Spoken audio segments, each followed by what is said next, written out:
What's up, you guys? Sean Ross Sapp, managing editor, Fightful.com, FightfulWrestling.com. As you guys know, FightfulWrestling.com is the place where you can go to get all your wrestling news and exclusives. We posted what might be the last interview with Matt Riddle before he signed with WWE. We posted spoilers for the show. I post my match ratings the morning after pay-per-views, Raw, SmackDown. I have the Fightful Wrestling Weekly that goes up. And, of course, you get all of your standard wrestling news. You get all kinds of great podcasts. We'll be showing you the Listen Ya Boy podcast, our flagship show, live this Thursday instead of Wednesday, as I will be heading to Canada. And, of course, at Fightful.com, you can get MMA and boxing news as well. But we give you the option to kind of split them up. And FightfulWrestling.com is where you go to get your wrestling news. If you want more podcasts, you want more exclusives, you want to play fantasy football with us, Fightful Select is where to go. We have a Fightful Select Fantasy Football League going right now. We have the retro review for Summerslam 1992 going up this week. Also, we have a free preview of that series for Fightful.com viewers. TNA Unbreakable 05 will go up this week for free on Fightful. You can get it early at Fightful Select. I also have tons of early access stuff. Just head over to FightfulSelect.com and check out all the great options, from t-shirts to mugs, bumper stickers. We have all kinds of stuff for you guys over at FightfulSelect.com. But it's Monday Night Raw. It is August 20th, 2018. We had NXT TakeOver. We had SummerSlam.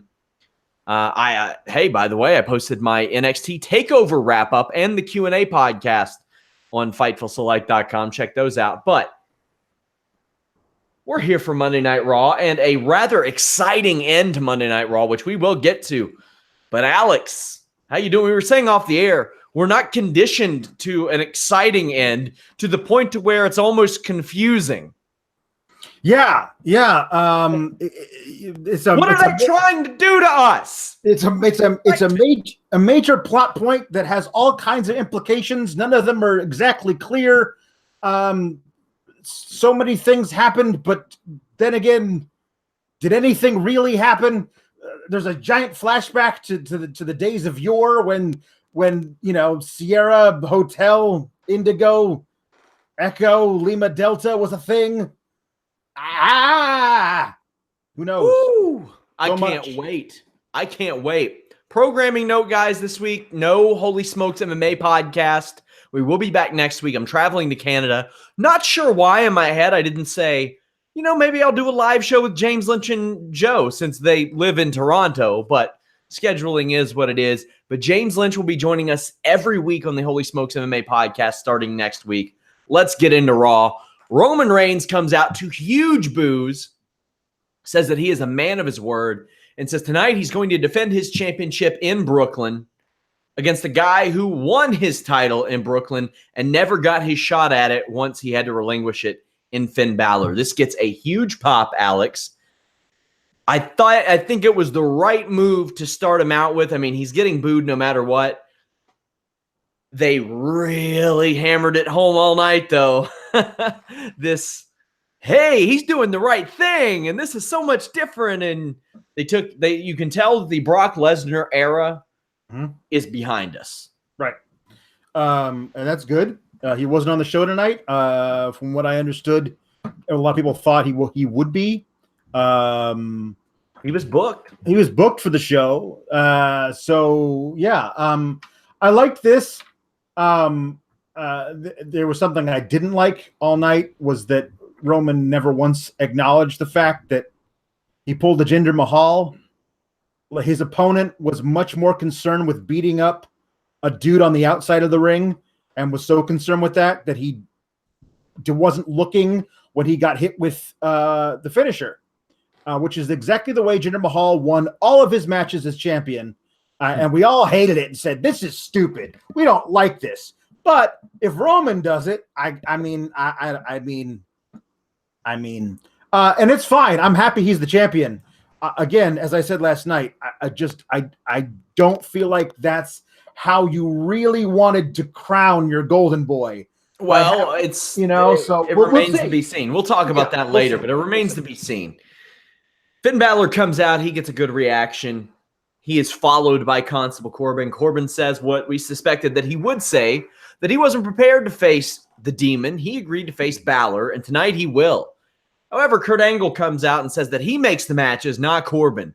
Instead, Corbin will face Lashley, who doesn't get a pop. And as it turns out, everything points to Constable Corbin being better at his job than Kurt Angle right now, because I would have rather have seen Balor pull double duty than the match that we just saw go on a while. And boy, we got some extended Corbin crossface time.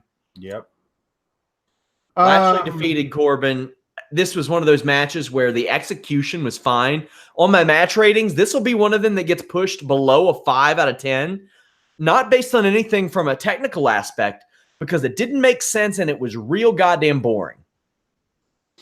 Yeah, no, this is again, it confound. Not listen, I'm not the biggest this Bobby Lashley fan.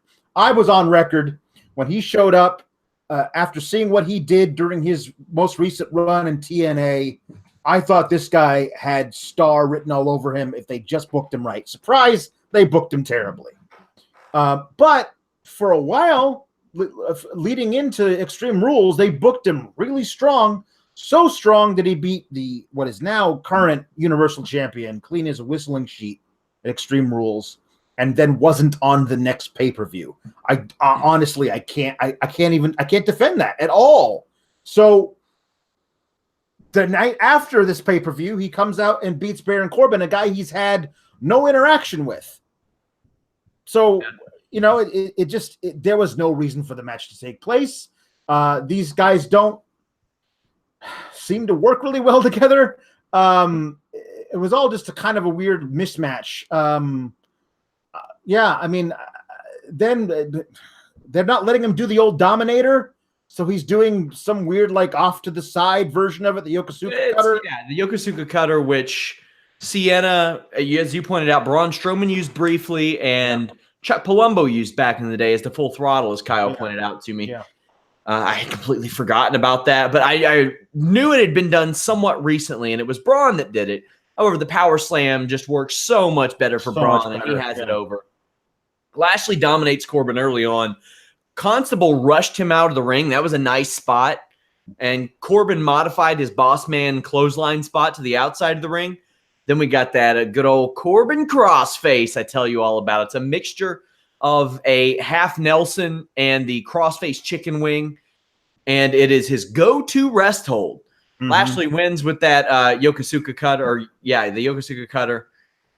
Execution was fine, but this was long, boring, and pointless, and WWE continues to do Lashley no favors, none. Yeah. At this point, I'm ready to see the Bobbies team up, just throw them together. Yeah, sure. Why not? The team of Bobbies. Backstage, Kurt Angle is approached by Paul Heyman. Heyman wants Lesnar to get his rematch at WWE Hell in a Cell, but Angle says, no, I don't have a time frame in which I have to honor this rematch. And that checks out based on Raw's history, does it not, Alex? Yeah, I mean, the Universal title, certainly. The Universal title, you may never get a rematch. Although I loved your idea of Roman giving rematches to all the guys who haven't gotten one yet. Finn tonight, KO at some point, and even Goldberg. Also known as everyone who's ever held the championship so far. Yeah, no one has ever gotten a rematch. It's I like it. I love it. I like that Roman's doing it. That's fine. But I mean, one of them might have, but not the way that they booked it since its inception. This was interesting. As we'll see later in the night, maybe everything said in this particular one between Angle and Heyman is now null and void. Because as we'll see later, Angle's word no longer carries any weight. So we'll see what happens there. He says it'll be a cold day in hell when Lesnar gets his rematch, and you all know how I feel about mandatory rematches. I think it paints WWE into a corner. They used it for so long as the cheap way to get a rematch, to extend a program. You have so many people on this roster right now. You don't need that. You don't need to paint yourself there. The irony of it is you have a person who's held the title for so long like Brock Lesnar, you would say, oh, well, maybe that would qualify him for a rematch. But he never defended it. So, like in the UFC, Joanna Jędrzejczyk defended her title 5 times successfully over the course of a couple of years. Even though she got finished off pretty quickly, I was like, okay, that rematch makes sense. When Cody Garbrandt gets a rematch and he doesn't defend his title, never fought anybody after that, I'm thinking that doesn't make sense. There's no merit to that. So I like for there to be merit to something like this and for it to make sense instead of WWE trying to make sense of it. Speaking of trying to make sense of things, I'm trying to make sense of the Boss and Hug connection having to fight the Riot Squad again. Ember Moon teamed with them. They lost to the Riot Squad. This was not Ember Moon's best night, Alex. Well, yeah, I'm going to go ahead and blame Sarah Logan for that suicide dive coming up short. I feel like Logan wasn't in the right spot for that. Like, that was a long way from the ring. Yeah, but how often do people stand normal length to Ember Moon and get just runned over? Sure, but that's your point. That's your job to take that move and not let her hit you in the ankles because you're nowhere near the ring. But yes, no, there were some not flattering moments for Ember in this match. There was the double underhook spot where Ember has Logan double underhooked, and while she does it, she ducks a double clothesline for the remaining members of the Riot Squad. And I don't know what was supposed to happen with Sarah Logan, but she got hit with a pivot. She was pivoted. A pivot bomb, we'll call it. Mm-hmm. The hot tag worked really well for Sasha Banks' offense, and I did like Ember's swinging suplex that she did off the apron to the outside this time. That was a nice transition. Then we see Ruby Riott hit one of the best Riot kicks of all time on Sasha Banks. Great sell, great delivery, really excellent velocity. Riot Squad picks up the win. I am ready to see this not happen anymore. Yeah, either that or just drop those damn women's tag belts or start the women's tag tournament and let this be for a reason that they're actually, part of the tournament to crown it, whatever, because it's just, listen, this is the problem that we're having here. And we'll talk about more about this later. Okay. Now you put the title on Ronda Rousey. Now what? Now what do you do with the rest of these women? Because the way you've booked Ronda Rousey, I don't know where your challengers are coming from. And you got to keep these other women okay and strong, at least not strong, but not with arms broken. So there's a lot of corners you've backed yourselves into booking wise. There may be a slick way they're going to wind up getting out of this that I'll talk about in a bit. Dean Ambrose with Seth Rollins defeated Dolph Ziggler with Drew McIntyre. They went back and forth about whether to have it as Ziggler or McIntyre throughout the afternoon, I'm told. It's good to see Ambrose back in the ring. It looks reinvigorated, Alex. Yeah. I think they made the right call to have it against Ziggler. Ambrose is carrying a little bit more muscle. And with the smaller guy of the two, he's able to do like old Razor Ramon fall-away slams. And loved it. He was manhandling Dolph, which he could not have done against Drew. So it really highlighted that the new Dean is a much stronger dude, and I think it really worked out. And this was worlds better than any of the matches they had during their world title feud from 2 years ago at this time. That and every single Drew McIntyre match I think of, I'm like, no, save that for a title program down the line, and that one too, that one too. Mm-hmm. They are keeping him very, very strong. Ambrose's offense looks different, which they noted on commentary as well. Drew and Rollins battle outside after a face-off. Ziggler counters Dirty Deeds with a nice, spinning backhand, which I loved. And then there was this spot that I thought I was about to hate as it happened. Rollins just runs in between both of these guys to do a suicide dive on Drew. Yeah. And then Ziggler goes to hit his big DDT, which Ambrose just throws him up into the air, catches him, and rapid fire dirty deeds him. He's hitting that DDT with some velocity these days, at high speeds. A good finish. This is the Dean Ambrose I haven't seen in such a long time, man. It seemed like forever he was going through the motions, and he got a lot thinner, and he just looked the same, and it wasn't an intriguing Dean Ambrose. And right now we have an interesting, reinvigorated, happy, refreshed Dean Ambrose, and he looks so motivated, Alex. He does.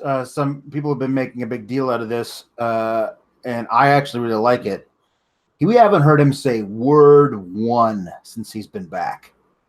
And he's one of the best promos in the whole business. So when he does talk, ooh, boy, like that you got to be saving it for something.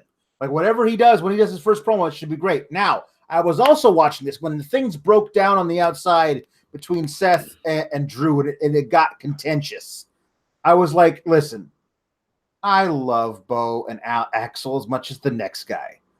But why are these four guys not fighting over the tag straps right now? Like, they are worlds better than anything you have in the tag division on Raw, particularly because you've basically destroyed the Revival over a year plus and the AOP over the last 6 months. Like, they're not anywhere near the caliber of these four guys. Like this is a rivalry you could anchor a tag division around.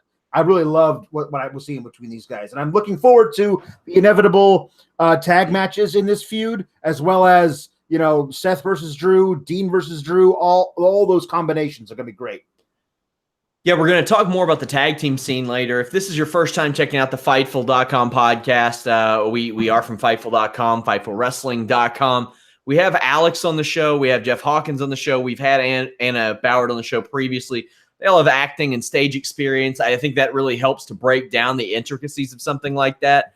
And, I've been in the ring before. I've done a lot of pro wrestling training, catch wrestling training, so I'm able to look at that aspect of it. We also look at character development and plot holes and where people can go from here and how to make sense of things that maybe don't make sense and why WWE doesn't make sense of things. We like to attack things from that angle.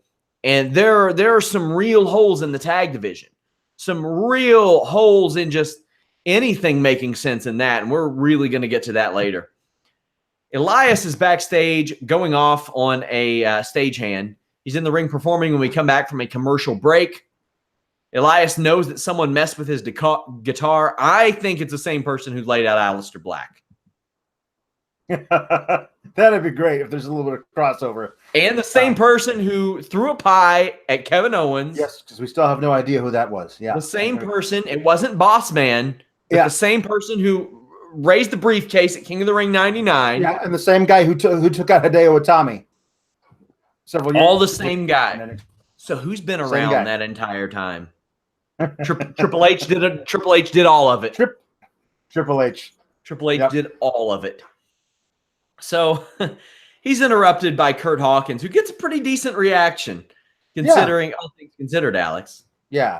I think a lot of that is the Summerslam weekend crowd still there. They definitely know who Kurt Hawkins is. They know about his losing streak. And it's listen, I mean, when was the last time Kurt Hawkins was on Raw? Like months and months and months ago. So it's a kind of a cool little treat. Like, hey, cool. And we are all conditioned to know that at some point, Kurt Hawkins is going to get his first victory. And that's not happening on an episode of Main Event. They're going to make it. They're going to make it a thing. So we all thought, oh my God, are they really going to do this now? Like, that would be a really great way to for Elias to get out of that. Like, because if you have Elias lose to Kurt Hawkins, it's not going to hurt Elias, especially if he flies off the handle and breaks 17 guitars over Kurt Hawkins afterwards. There's a lot of things you could do. So the possibility was there, and I think that was where the crowd was reacting with. Elias totally destroyed Hawkins with a knee right out of the gate. It was beautiful. Taken great, delivered great. Graves mentions that people should stop interrupting Elias, so then maybe he'll actually get through a song and stop hijacking the show. Makes sense, right? Yeah. Hawkins gets some offense, but gets cut off with another big knee. Drift away. The pin. I think at this point, a Ryder-Hawkins tag team would make as much sense as any of the other teams. Sure. I mean, yeah. I still don't know what his walking stick is there for, but it's a cool little prop.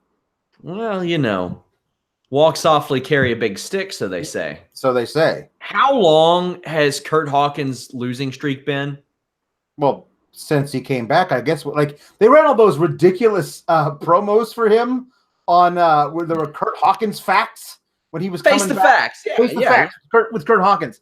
How long? How many? Roughly, how many? How many matches? Yeah, they said 219 tonight. 219. Well, I think that Kurt Hawkins should face the facts and realize that he is walking softly and his stick isn't that big.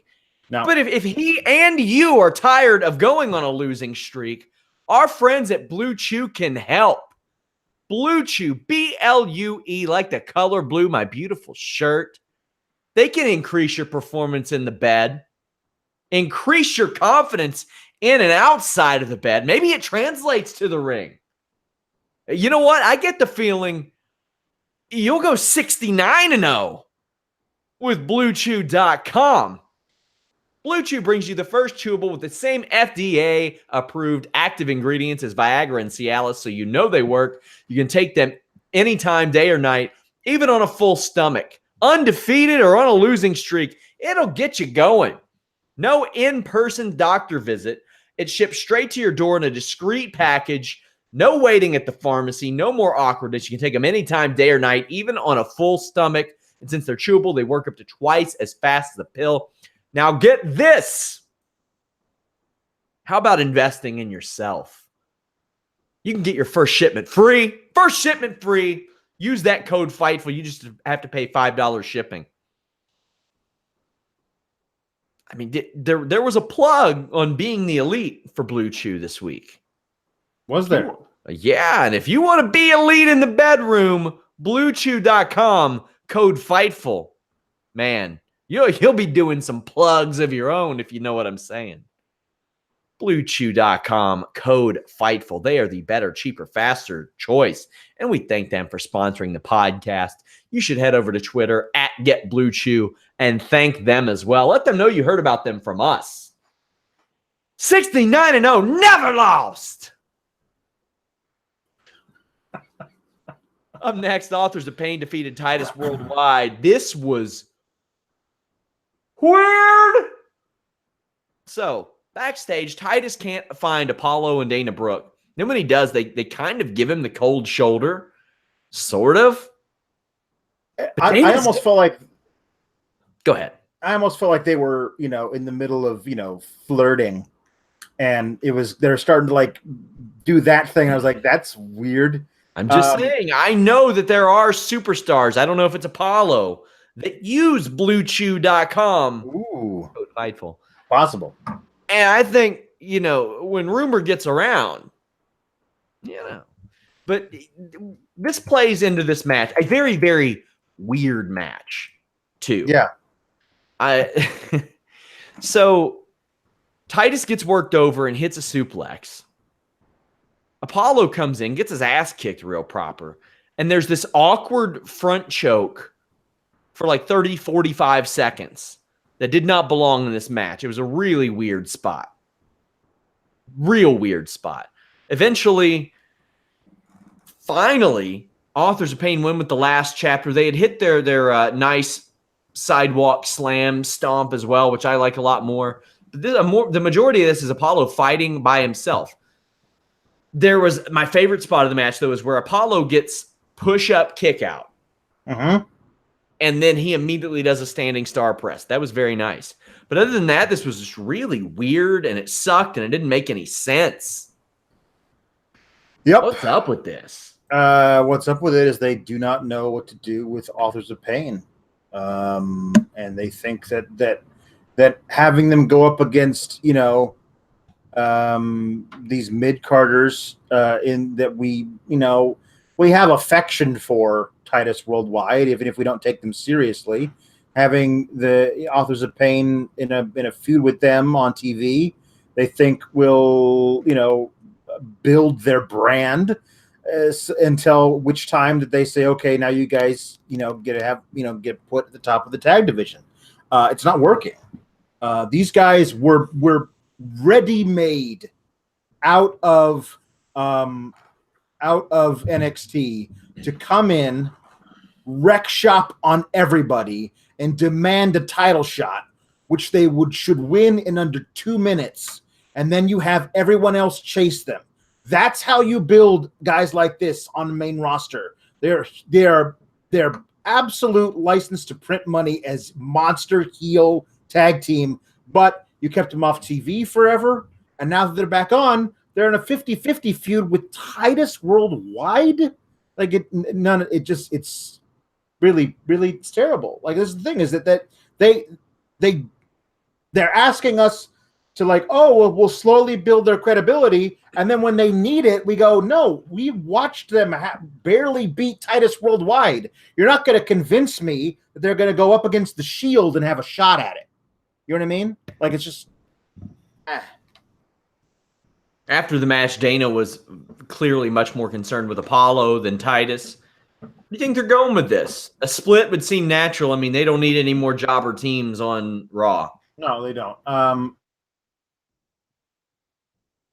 Dana and Apollo, and then it'll depend on whether or not Titus approves, which I guess, he's a father figure-ish to Apollo. Is that a thing? Whatever. What I want to know is Dana Brooke said she had found something, because she's the statistician, something in AOP's game that would give them an edge.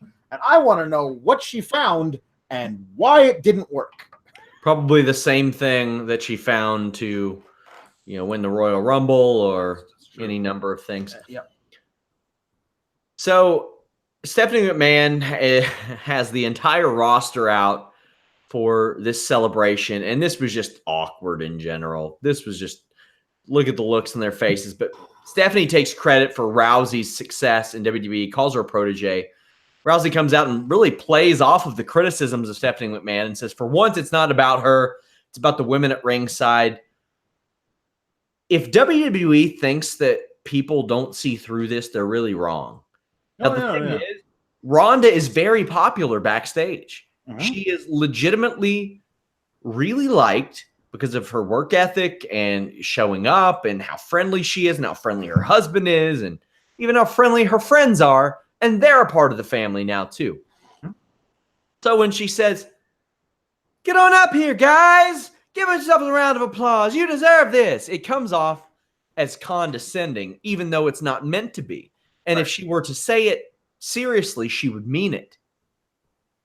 But it comes off condescending. One of her lines, another jab at Brock's, she says, I'm not Brock Lesnar. I'm going to be a fighting champion. Rousey then breaks Stephanie's arm. The heels tend to Stephanie. Babyfaces celebrate with Ronda. How'd you feel about this? Because you saw some of the reactions, like the facial expressions from Sasha and Bayley. They were like, boy, this sure is the shits. Yeah. Gosh, a lot of that, I think, is the story of Sasha is that she feels like she's the one who deserves this. Like, none of the Sasha, the perpetually person, overlooked, sure. Yeah, but the character feels that way. So I understand how she would be like, I can't believe they gave this rookie a title shot.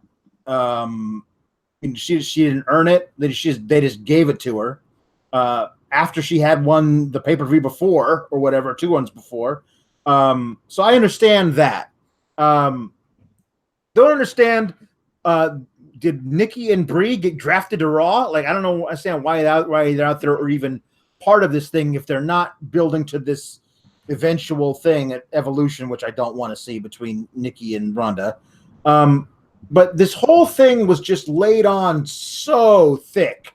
It's like an open-faced peanut butter sandwich with the entire jar of peanut butter spread out over the one piece of toast. Like, it was that. You don't need to do this. like having Stephanie McMahon come out and say, "This is my protege," and like they're chanting Ronda Rousey, but all I hear is Steph. Like, stop it. You're ruining everything. Like, you don't need to make Stephanie a huge heel. We already hate her. You don't need to make Ronda Rousey extra, like, genuine and wanting to insert herself with everybody else and be like, no. I'm the Robin Hood of the WWE Women's Division. Like, we already kind of like watching Ronda, so this only serves as a negative. Right. This whole thing feels entirely disingenuous on both sides. The babyface and the heel side just doesn't feel genuine at all. And so you've kind of ruined whatever you were trying to do with this thing. And my thought after she just decides to assault her boss again, pretty much unprovoked, is this could be a really easy way for them to get the title off Rousey, because they've booked themselves into a corner where no one could possibly beat her for it, is to say, oh, well, now we're stripping you of the title. Maybe not now, but the next time she takes out Steph, Stephanie can say, well, I'm your boss and you're not the champion anymore, which of course allows us to root for Ronda more. But then you can have a title tournament or whatever, which could culminate at Evolution if you wanted to do it that way. There's a lot of things you could do. But yeah, there's a lot of, this whole segment just felt, their attempts at making her genuine are incredibly disingenuous. Yeah, that was not right. It just wasn't right. So that happened. Backstage, Stephanie McMahon is in the trainer's room with Constable Corbin and Alexa Bliss.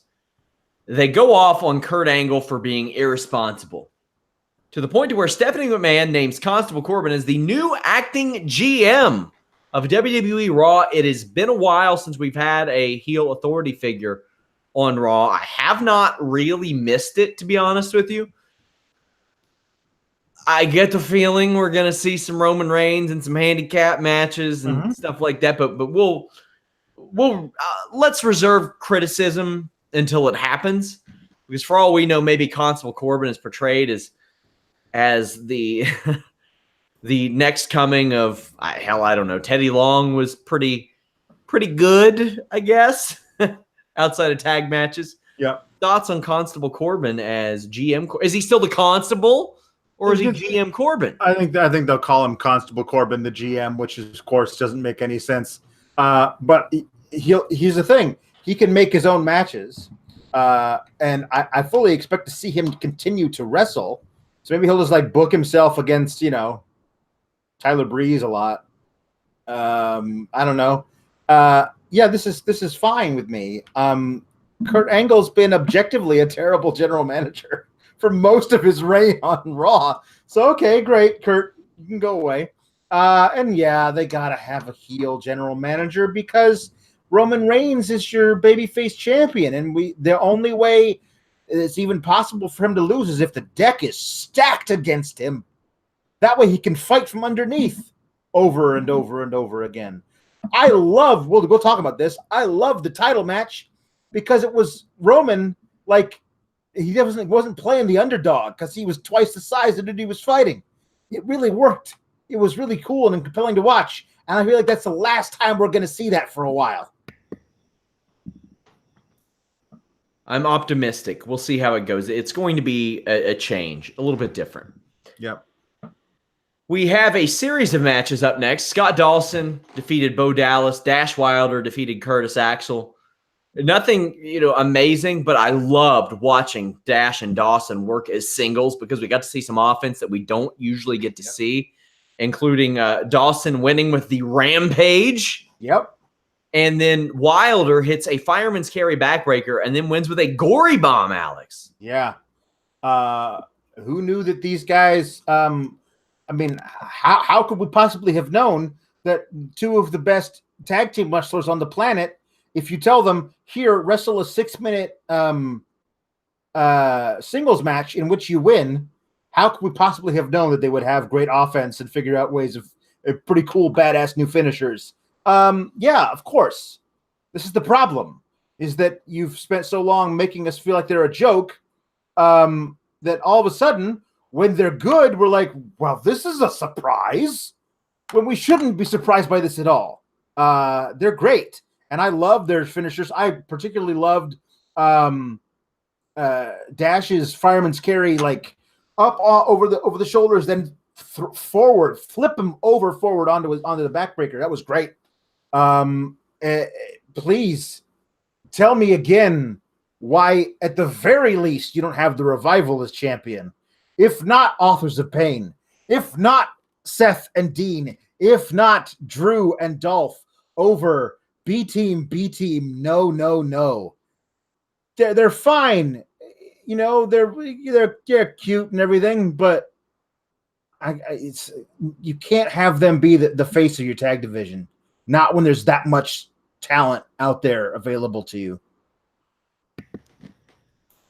I couldn't agree more. And the weird promo that followed this. You may have beaten us, but we are still the tag team champ. Which is really funny because Michael Cole had just said that. Oh, these two guys won singles matches, but remember, the B team are still the champions. Like we know. Did you think we thought that if there were two singles matches that were won by the challengers that they became the tag champs? Because we didn't think that.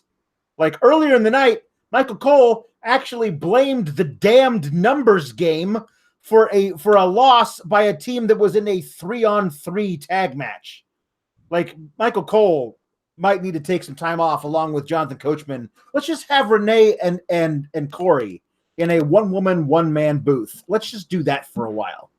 Because I missed Renee this week. I miss Renee a lot already. Coachman was wreck. And Cole was not much better this week. It was, yeah. Whoo, boy.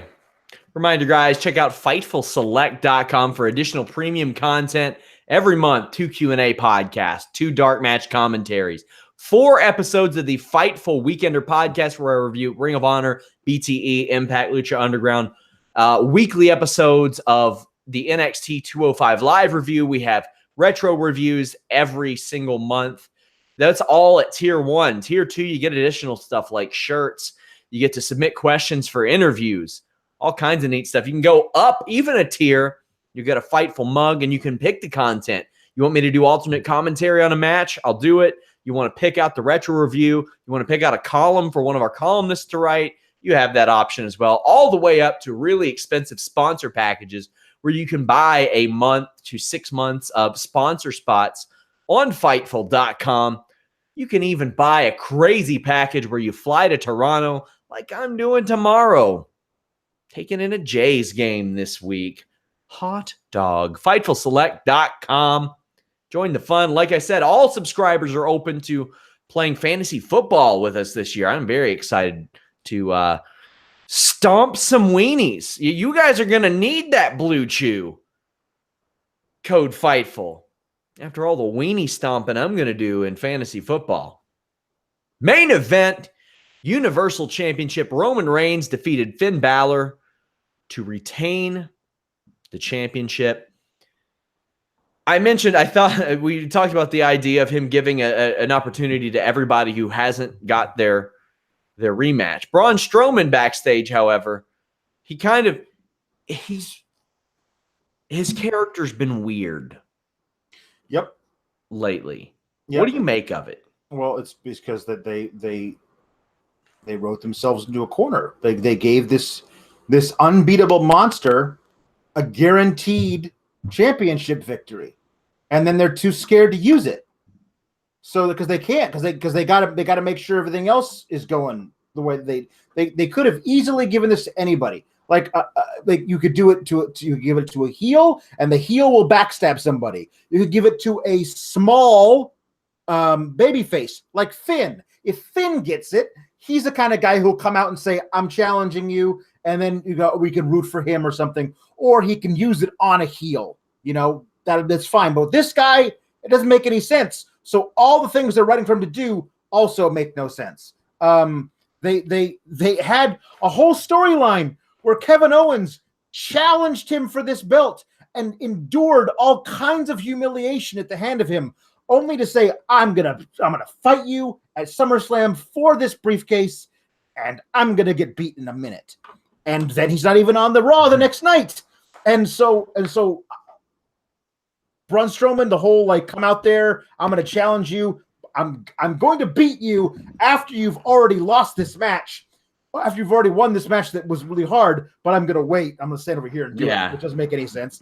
I honestly, the thing that I thought was a saving grace of all of this was of him saying, "Hey Finn, I hope you win." Yeah, that's because we continuity.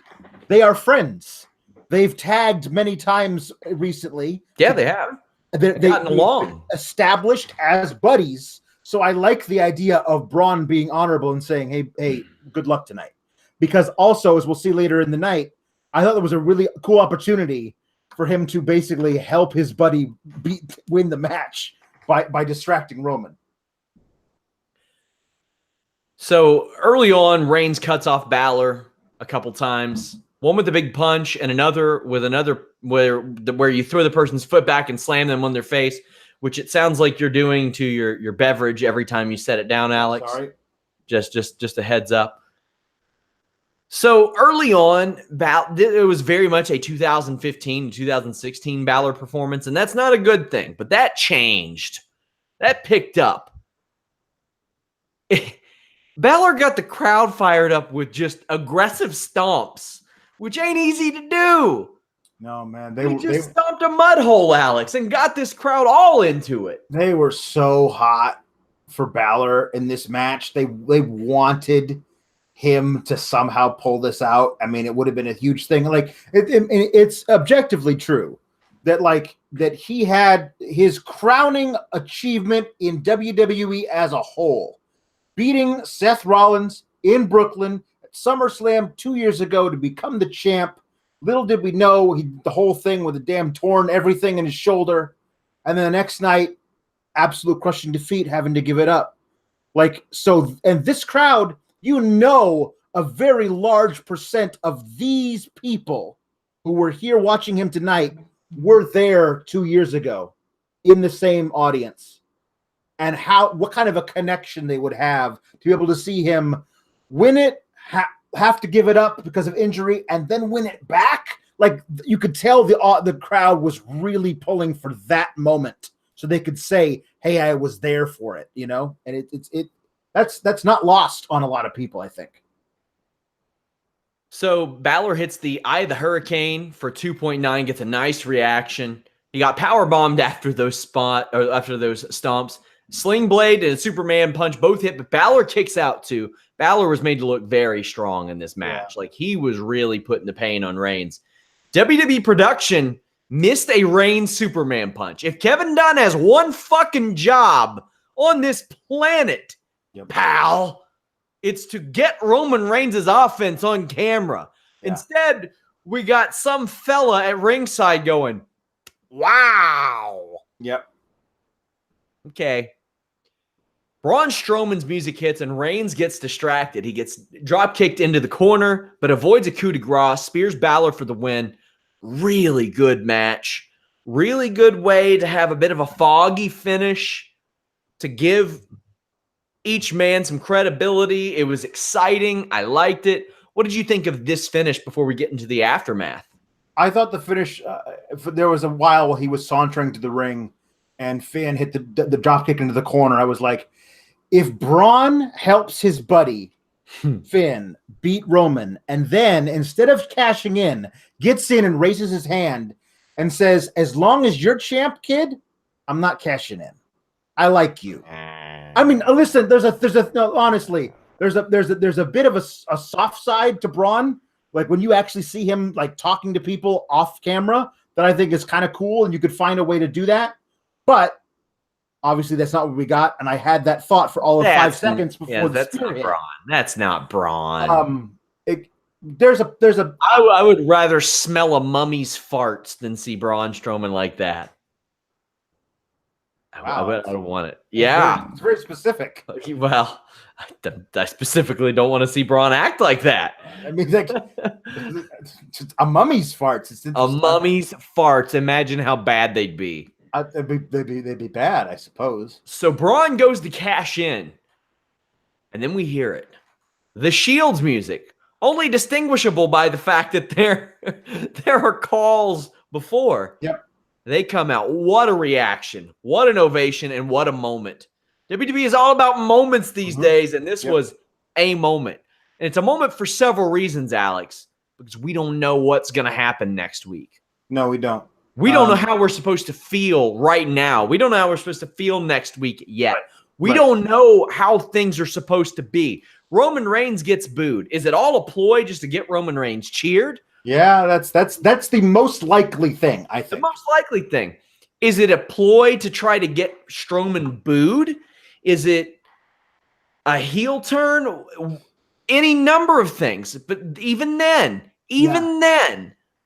I can't imagine they would book Braun Strowman to fight back out of the Shield triple powerbomb if he wasn't supposed to look like a babyface. Right. And even WWE, I think, realized that a 3-on-1 attack isn't a babyface thing. But here's the thing. Here's what I'm down for, Alex. 4 guys that are just over. Yeah. 4 guys that are over and they're there. Yep. How about number 5 that was just in the ring and lost due to foggy circumstances? You got some stuff going on here. Oh yeah, this is the thing, is that you can carry this all the way to Survivor Series in a really cool way. You could get some stuff done from this. Now, a lot of things are happening at the moment where Dean and Seth come out. By the way, they had the Shield gear and got into it just in case this was needed. Because, I mean, there's lots of buckles and straps. You can't put that thing on in 2 seconds. They had to be, not only that, they had to wait for AOP to change out of it. That's true. And then when they came down, I saw a lot of stuff in my timeline of, holy shit, is this the swerve where they attack Roman? That was another thing. That's another reason it made it so good to me. Yeah, that was honestly a thought that went through my mind. I was like, no, they couldn't possibly. But this is the thing. Also, he cashes in. He says, "I'm cashing in." But this is very good of the announcers say, well, the bell hasn't rung yet, so this isn't an official cash in. Like, he still hasn't cashed in the bank because we haven't actually started this match. Correct. Which allows us to then extend this further. But my thought is, if that's the case, Seth and Dean should just stay on the outside for a little while, because once that ding, ding, ding happens, then they attack him. His cash-in is gone. He's used it. DQ, too. He can't use it again. Again, DQ. They save Roman, and Braun never gets to do this again. But because they got into the ring so early, now he can use this whenever he wants. Also, as you were saying, Braun fighting back out of a 3-on-1 attack. You can't attack even a big dude with 3 guys unprovoked in this way, because this is totally legal for him to cash in and not make him the babyface. But it's the Shield, who are the most over as a team thing in the last 10 years. So my thing, you're right. You have 4 guys, 1 triumvirate and 1 single, who are super over, and it's a bit of a gray area.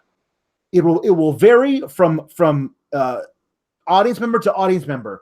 Who do you choose to ride with? The WWE is asking you personally to pick a side.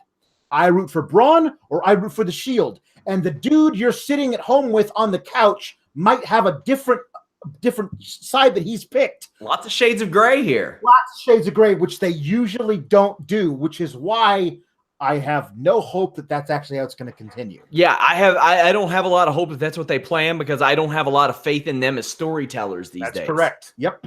Because, I mean, we've been there with Bayley and Sasha. Remember all the people? Oh, well, it's going to be bad. They don't need to be at Mania. They don't need to be at Mania because SummerSlam. Yeah. And now I got the people. They don't need to be at SummerSlam because of Evolution. Mm-hmm. And then it'll be, well, they don't need to be at Evolution because eventually they'll be at at Money in the Bank 2024. Yeah. Okay. I don't have a lot of faith in them as basic storytellers for things that are there. I mean, they are often lobbed some softballs. Yeah. And they don't even line out. They hit a soft grounder to second. Yeah. They're grounding into double plays when they should be hitting grand slams. That's so much of this stuff is just here and ready.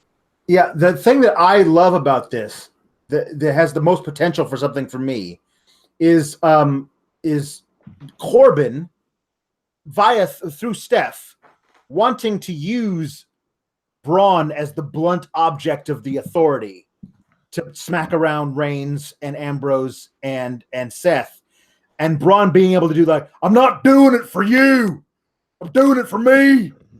Like, there's a lot of cool stuff you can do with that. You know what I mean? Because Braun is the ultimate tweener here.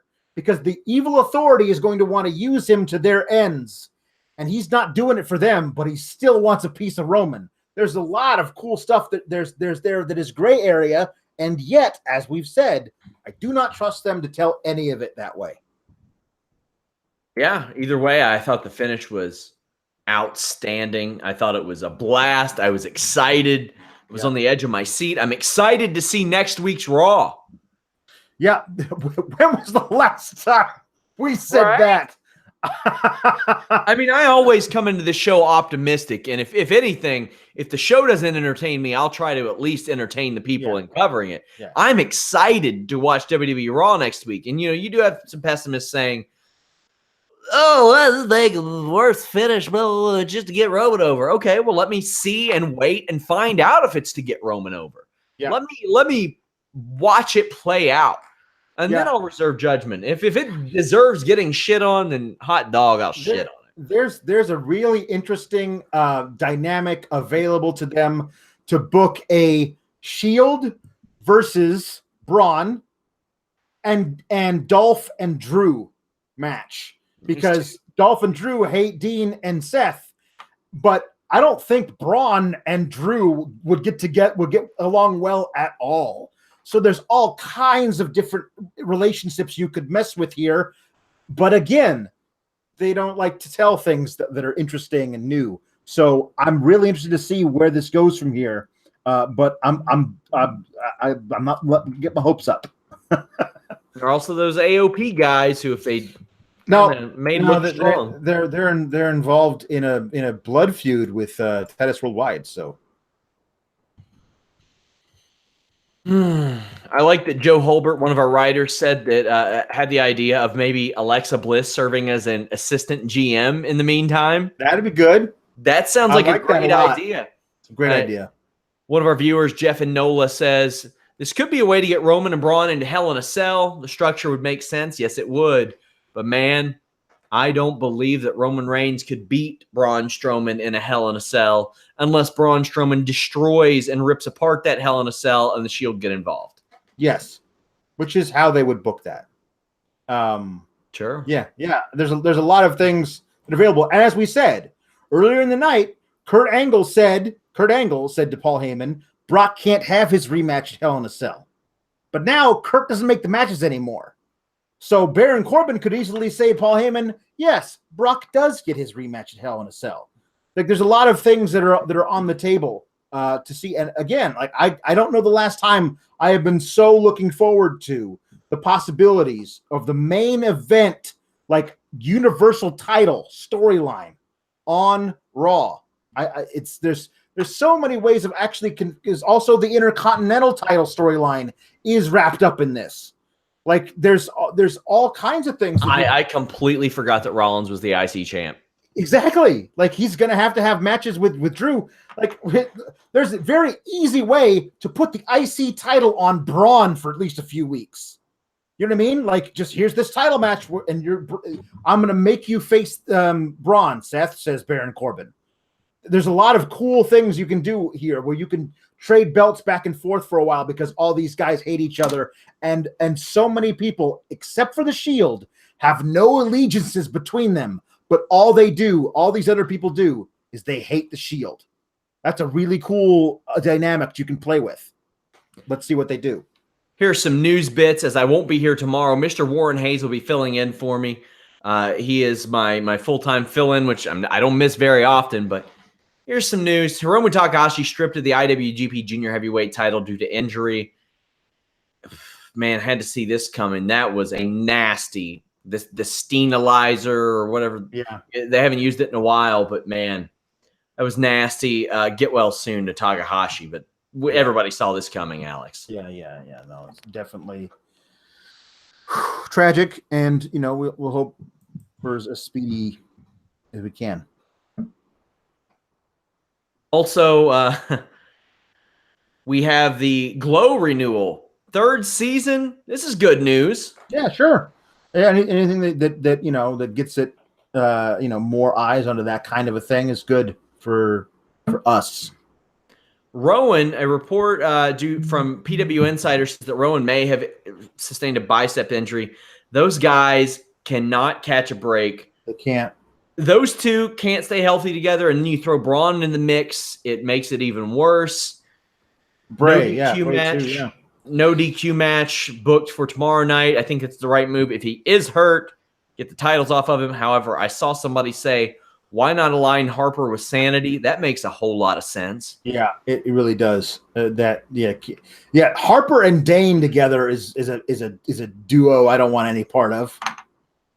Almost overlooked this, the Triple H promo. It was completely out of canon, essentially. We almost didn't talk about it. Super Showdown is going to be an Australian stadium house show. But they're building this match. And the promo sold very, very well, I thought. Yeah. Triple H came out and said, Vince McMahon asked me if I would wrestle again. And I said, hell yeah, because after this weekend, it makes me want to put my boots on again. Mm-hmm. And then he said, how about The Undertaker? And I said, no. Yep. Talked about their era ending and that feud ending, but he's going to bring it one more time for The Undertaker. This is a hell of a promo. It really was. There was a point where I thought maybe they wrote this promo for him to deliver before they had announced the match was already final. And there was like, oh, there's a rumor going around that Triple H and The Undertaker might have a match. Because when he said, hell no, I don't want to do this, and here are all the reasons, it all made very good sense why he wouldn't do it. But then to be like, and then I said, I'm in. Oh, okay. So all those really important emotional things you just talked about 5 seconds ago, those are out the window. You just wanted to have a match again. Okay, cool. I like this. That moment up on the top of the ramp at WrestleMania 29 or whatever it was. Absolutely iconic. It does mean something. It was the end of an era, except it wasn't, because two of those three guys continued to perform at Mania's down the road. But I'm fine with this. Triple H is, he's a consummate company guy who made it all mean something with this promo. I will not be watching the Super Showdown live because it's going to be on at butt o'clock whenever that is. But I will. You know what also is that night? What's that? McGregor versus Habib in one of the biggest UFC fights in history. I don't envy you, sir. So Super Showdown kicks off at about probably 5 or 6 a.m. I don't know. They don't have a start time announced. McGregor and Habib will probably go on at about 12:15 a.m. because the way that UFC likes to do things, they get a lot of bar traffic for that. They don't like to start their main events before midnight because a lot of people will show up at the bars to watch their shows, and they get prices per head and all that stuff. Oh, man. So I will be up from about probably 5:45, maybe 5 to 6 a.m., all the way up until usually I get to bed about 4 or 5 a.m. after UFC night. So maybe I can sneak in a nap. I don't know how that'll work, but it's going to be pretty wild. I will be on my Monster and probably my Blue Chew too. I'll do anything to keep me up, if you know what I'm saying. BlueChew.com/Fightful. Guys, show Fightful.com some love. I'm trying to encourage engagement in the stories. So any story of ours that you read, just drop down in the comment section. Leave your thoughts. That stuff does instigate engagement, and we'll be there to talk to you. We also have forums. We have Fightful Select. We have our community section there. Check out FightfulSelect.com. But, guys, this Thursday, a really special Listen Your Boy podcast. I'm flying out to Toronto tomorrow. I'm spending all week there. Alex, what do you have going on this week? Looking forward to tomorrow night and this no qualification match. And Becky Lynch, she's finally going to explain herself and account for her dastardly actions last night that we all cheered. So that gives you a little hint as to how they're going to present this. And man, are they going to screw this up? And I'm totally here for it. Mr. Warren Hayes will have you all covered. He'll be here with Alex tomorrow night. Welcome him with open arms. He does the NXT 205 live review on Select and the retro review with me. He also did our New Japan G1 Climax wrap-ups as well. Fightful.com. Subscribe to our other channel, Fightful Scraps. Check out our friends at Pro Wrestling Unlimited. Till next time, we are out.